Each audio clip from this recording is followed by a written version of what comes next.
Howdy folks, I'm going to make a quick video here, hoping it will help somebody out that's having a little trouble with an 1898 Krag or Springfield. You probably recognize this. You can see there the markings on them. And of course I've got the side cover removed. And normally in this spot right here, there would be a magazine cutoff lever. It would make it where cartridges could not come out of the magazine into the action. Many of us don't really have much of a use for that these days.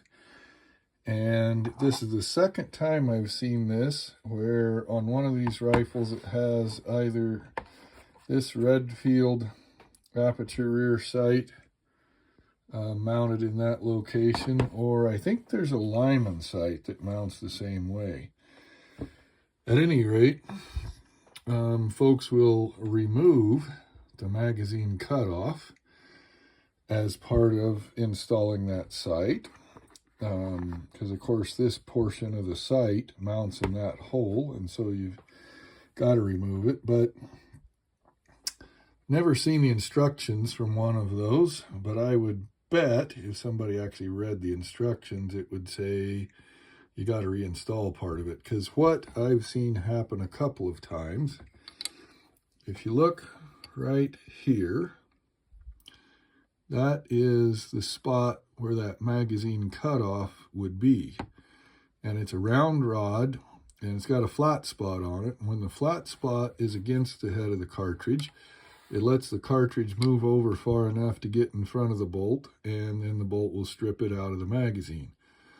When that cutoff is rotated such that the round part is pushing against the head of the cartridge, it pushes the cartridge down and to the left far enough that the bolt won't pick it up. So then you can cycle the bolt without feeding cartridges out of the magazine, was the original idea. Still don't see that being super useful. But at any rate, what's happening in some cases with that magazine release completely removed is the head of the cartridge will set up in there. It'll slide forward till it hits right there at the front of that machined recess, and it'll snag and it'll hang. And on the other one, you could get a little rough with the bolt and make it go.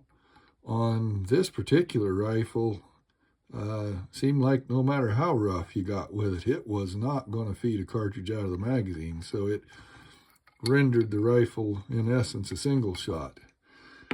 So I would suppose that one fix would be to find an original magazine cutoff and use part of it in there to fill that.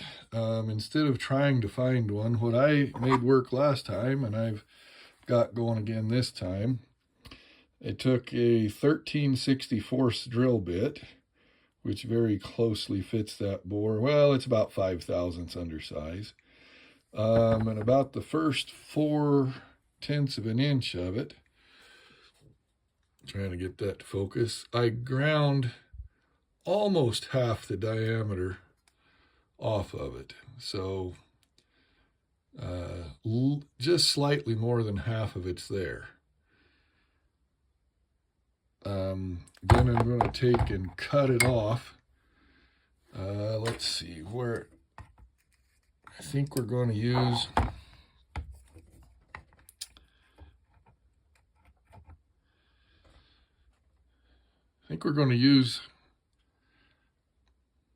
Right at an inch, maybe 1 1/16 of it. I'm going to cut it off and then take one of these clickety-click style ballpoint pins, tear it apart, get the spring out of it. Going to put the piece of the drill bit in the receiver, put this spring behind it to hold it in place and keep it from just rotating willy-nilly. get it in the right orientation, and then reinstall the sight, and I bet we'll be off to the races. Sure worked well last time. Hope this helps somebody out. Have a great day. God bless you.